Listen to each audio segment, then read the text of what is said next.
All right, so here's the question that I got asked, and I wasn't sure how to answer it. Hey Hector, you know what? We got our concealed weapons, or working on our concealed weapons permit, and we're getting to the range and we're shooting. But what if something really, with everything that's going on, what if something actually did happen? How do you prepare to shoot somebody? I mean, how have others prepared for that? How do you prepare to shoot somebody? And and if you're protecting your home or you're protecting your property, whatever the case, how do you practice to be ready for anything? That's a hard question to answer. And unless you've been in the military, unless you've actually been in the field and you've actually had to pull the trigger, you'll never know what that's going to feel like. You just can't do it. So, but how do you prepare to protect yourself, and how do you prepare to actually pull the trigger on somebody if you had to, other than just going out and shooting on the range? And so I thought about that. That's a pretty good question. And you know what? I do have an answer, and it may not be the answer that everybody agrees with. It may not be the answer that anybody likes. It's all about, it's your own individual thought process, right? Here's the thing. So I've kind of looked at a few different videos and people that have did some of the shootings that are out there, and they're just some bad people that do shootings no matter what. They're just messed up in their minds, and they have no thought process of pulling the trigger. But there's a lot of good people that want to be able to protect themselves, and it's very traumatic and not very and very uncomfortable to know whether you're going to be able to do anything when you have to. So there is a couple of options that you can do to prepare and to get over the squeamishness of shooting. I'll tell you what, I had my grandson for the longest time that I've taken him hunting, and he would not pull the trigger. For whatever reason, he would not pull the trigger. And uncomfortable, just different personality. And so I thought, he was just going to be one of those individuals that it's never going to hunt, and he's never going to pull the trigger. And and that's okay. That would have been fine. But he still wanted to go. And from really young, I'm saying 9 years old, it took him till, oh man, I don't even remember. I think it was about 15 years old, 14, 15, before he finally pulled the trigger. And it was a day that we had about 20 pigs out there, and he could have shot any of them. And I got down to the last pig, and I thought, again, here we go. He's not going to pull the trigger. And he ended up pulling the trigger. And now you can't stop him. Now he goes out and does different things that makes him comfortable pulling the trigger. So he's, and how old is he now? He's 18 now. But here's the deal. What has made him more comfortable? We go out hunting. We go out hunting on a regular basis. So we take game on a regular basis, especially wild pigs, as you know. So as far as going and tracking them and hunting them down and stalking them, as opposed to being stalked, as a lot of stuff that's going on nowadays, is we go out and we do the stalking, and we go and do the preparation, and we end up pulling the trigger, and we know what it feels to be able to take an animal's life. Which is a very important thing to us as far as in the hunting community, not just to take a life, but to harvest an animal. And some people are going to say, hey, you know what, you're shooting, you're killing animals. You know what, you go to frickin' McDonald's. You go to McDonald's, you go to Burger King, you support it. And you support even worse things, because the animals are treated even worse when they're penned up and fed and the way they are, and then killed. So I don't want to ever hear about any of that. So for all you liberals that are going to jump on this one, go pack sand. Anyway, moving on. So, again, that prepares us. So we take lives in an animal's life on a regular basis, that we harvest on a regular basis. So so we get used to shooting and that feel and getting over that uncomfortableness. So what are some of the other things that we do is how do you deal with other people in other situations, and if you had to react? Well, you know what? We go play a lot of. You're gonna laugh at this, but we go play a lot of airsoft. And you're running around in the field, you're moving from building to building, and practicing shooting. And there's some people that you practice little tactics with, and you have a good time, right?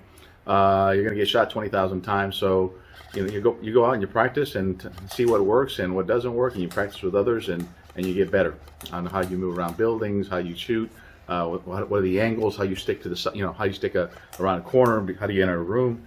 Those are the different things that you go out and you practice. Look, I'm not saying something that people don't already say already. There's lots of programs out there that you can pay a lot of money, and you got a lot of special forces guys that run these real badass individuals that are out there that you can go pay, and all over the place, that you can go pay, and they're going to teach you how to shoot. They're going to teach you how combative moves. They're going to teach you how to fight. They're going to teach you how to enter buildings or protect a building. Okay, if you're in a house, how to protect yourself in a house. How to use which weapons to use, and which light systems to use. Do you use suppressors? Do you not use suppressors? Do you want the individual to be surprised and scare everybody else off because you didn't use a suppressor? Or do you want a suppressor because you want to be quiet and take them out one by one? Pretty crazy stuff, right? So there's a lot of opportunities out there in places that you can go and learn how to protect yourself, and how to react, to learn how you're going to react in that situation.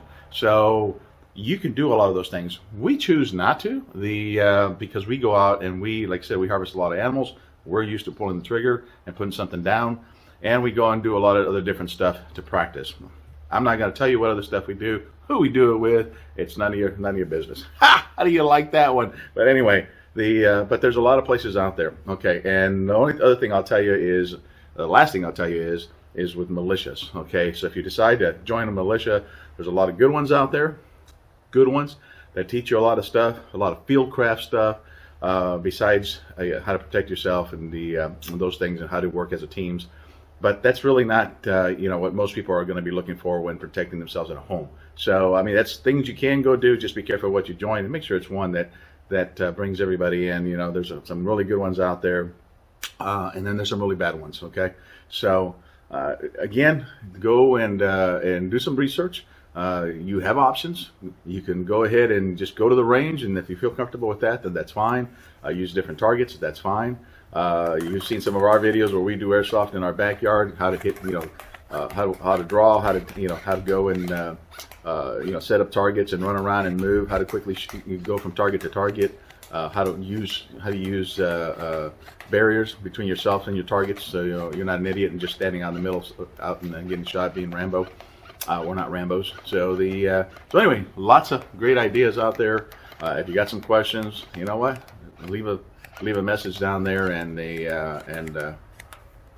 hey, again, a little bit controversial. Hey, how do you pull the trigger on somebody if you had to? Again, there's ways to get comfortable with having to do something that you don't want to do, because in reality that's what a concealed weapons license is for, is to protect yourself and protect others. And then eventually you're going to have to, hopefully you never do, but if you had to, you know what?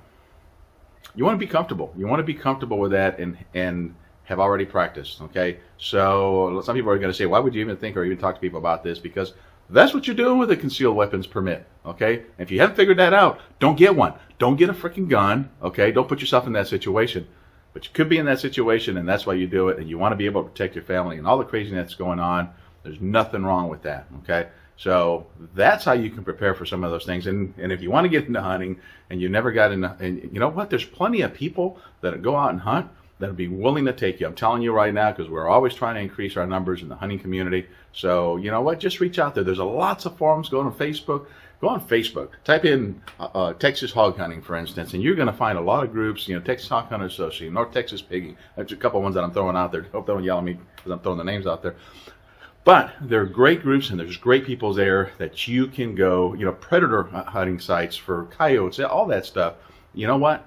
Where you can go get comfortable pulling the trigger, because if you can get comfortable with that, it's one step closer if you had to. So it's agree, disagree. You know what? Everybody has their opinions. I'm just telling you what I've seen as I've raised my kids and as I've raised my grandkids, and watched them go through that motion where they were uncomfortable and then they got comfortable. And now my grandson's a crazy airsofter out there running around. It's not scared to put people down, even though it's just a game, right? But the thing is that practice makes perfect. If you do something over and over and over, when the time comes, some of those things that you practice, you're going to be able to put them into play. If you've never practiced anything, I'll read your obituary. Bye.